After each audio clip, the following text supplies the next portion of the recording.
Oh, come on, man. Excuse me? All right, this is our debut. This is our introduction moment for well, actually. Yes, yes, it is. Yeah, yeah. By the way, I have to show you something. Um, Okay. can you see that big bag Um, by our book? That's by our. yeah, I can see that. That is Anna's new Donna Karen bag, and she covers that thing like it's a museum piece.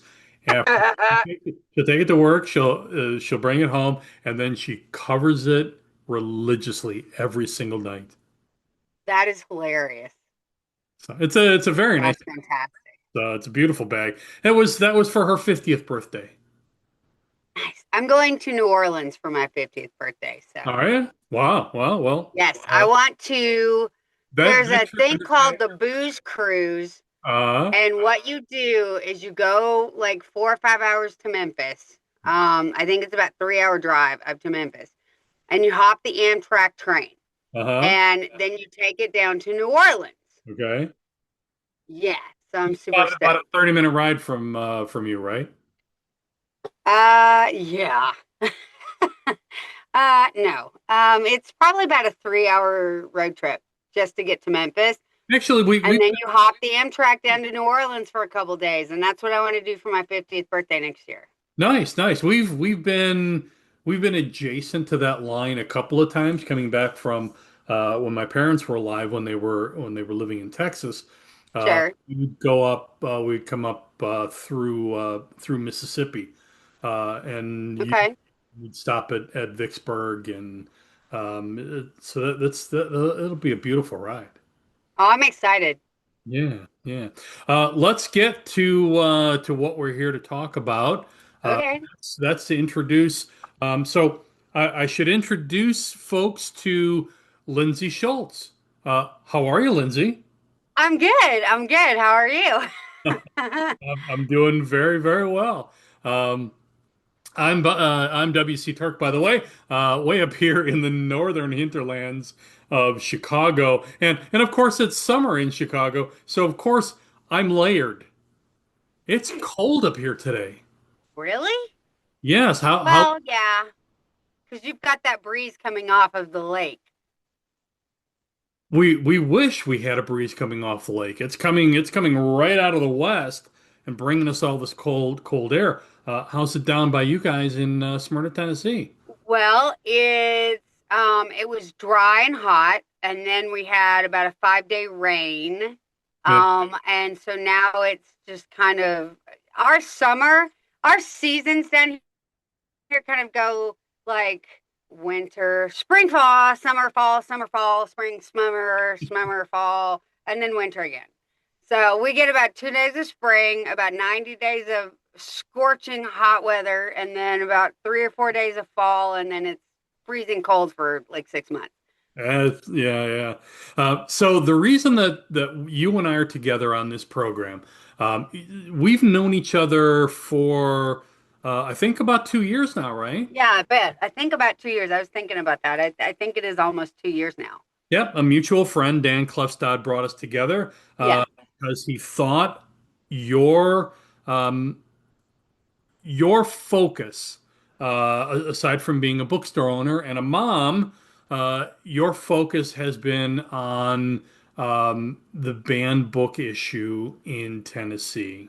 Yes. And that's what brought us together. I was doing a podcast for the Chicago Writers Association, and I was talking with authors, and that's all well and good, but they have to have some place to sell their wares, and they have to be able to speak their mind and soul.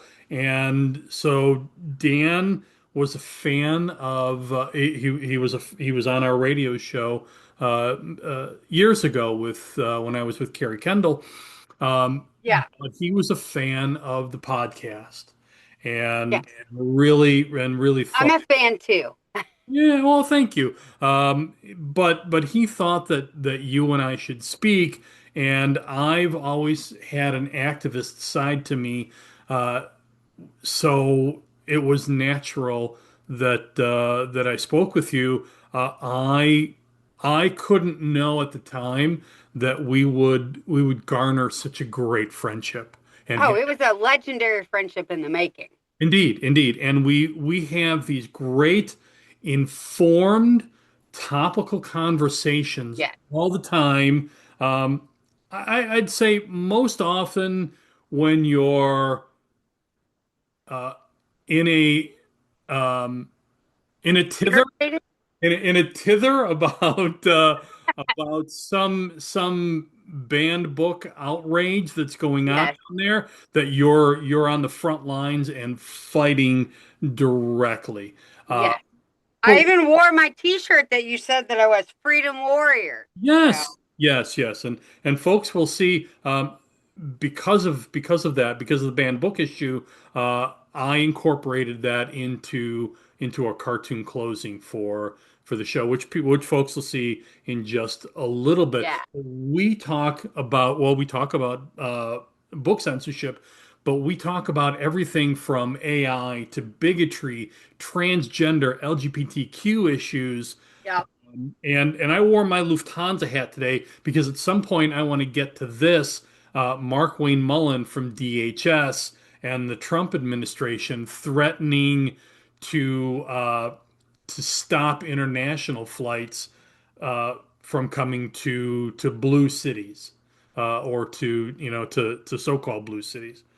Yeah, Um, oh my and God. which is just pure gaslighting, and it's one of the things we're going to talk about. Is we're not going to gaslight people.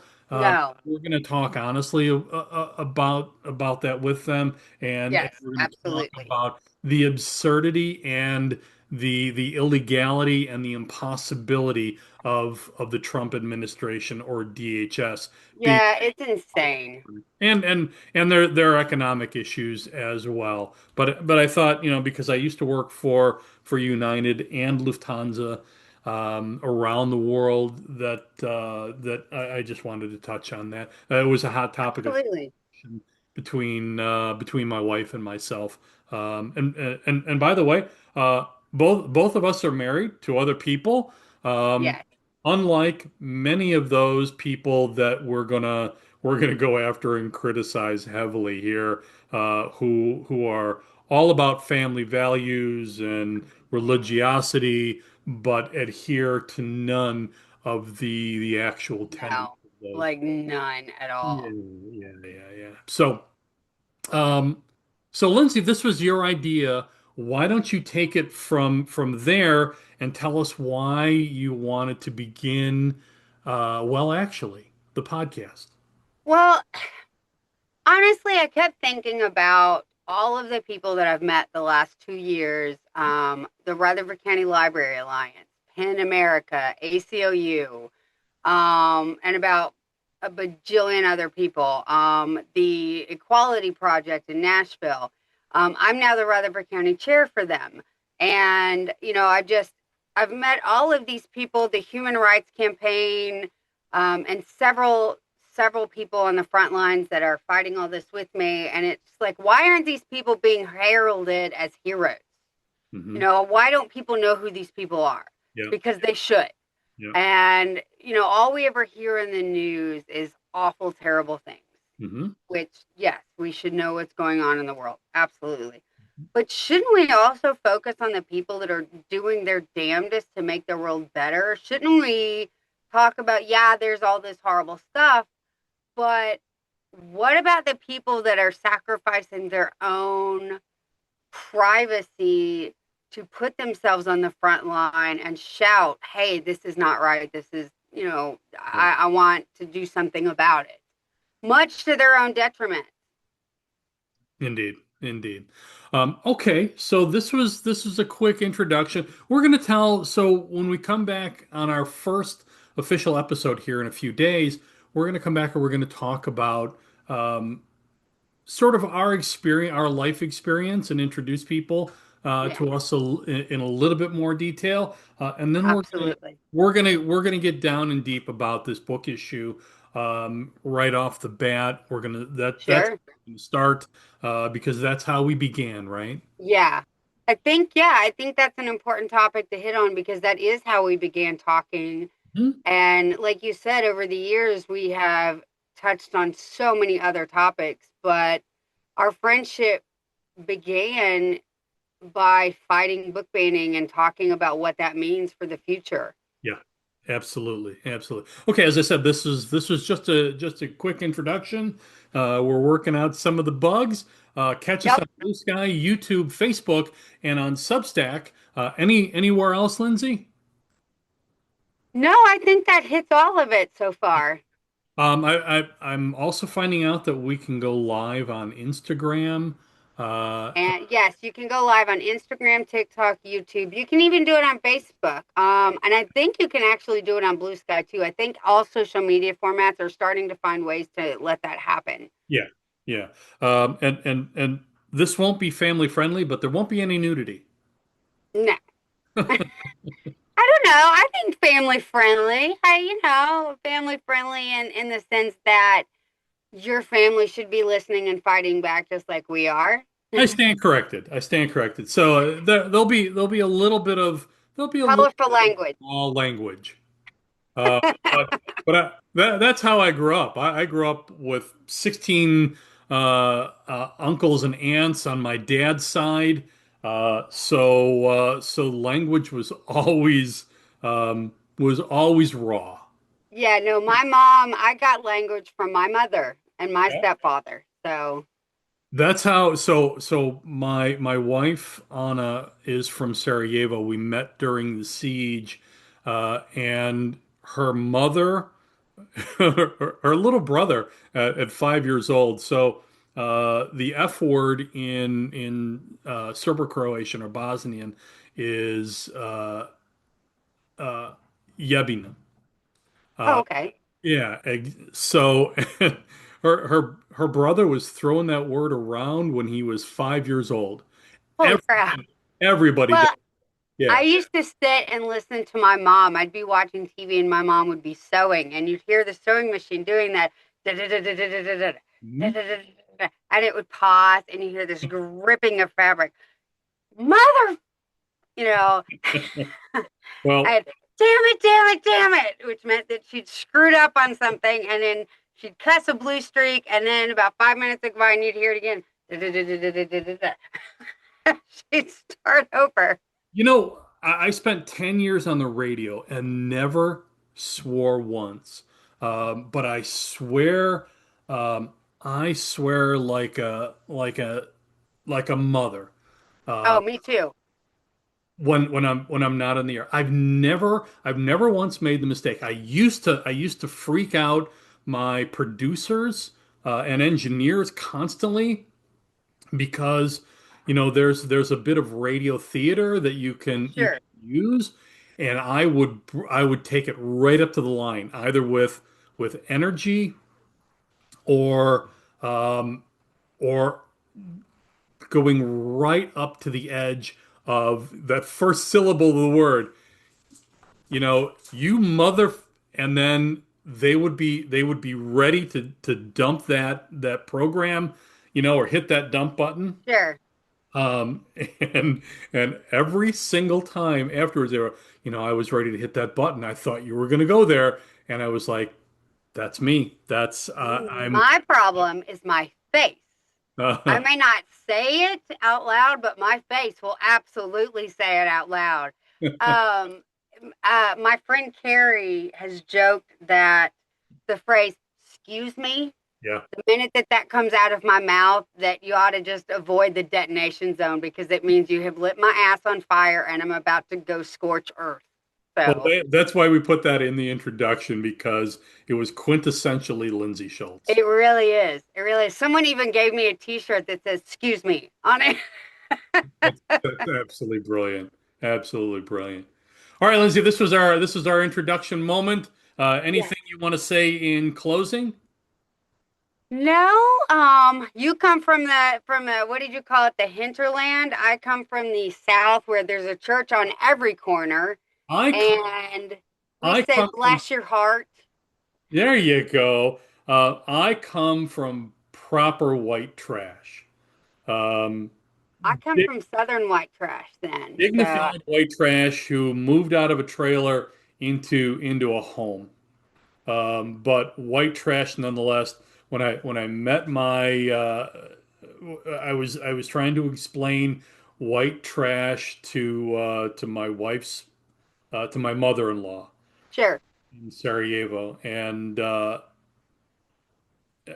I just said, let's see, how do I explain white trash? Your ex-husband on his father's family, because they grew up in this tiny little town up in the mountains above Sarajevo. And I've been to that town a number of times. Yeah, There during the war. I was on the Serbian side. I was there during sure. the war, and then numerous times after the war. They have that quote unquote white trash mentality, Yeah, which I embrace fully in its penchant for brutal honesty and yeah. and unabiding fairness.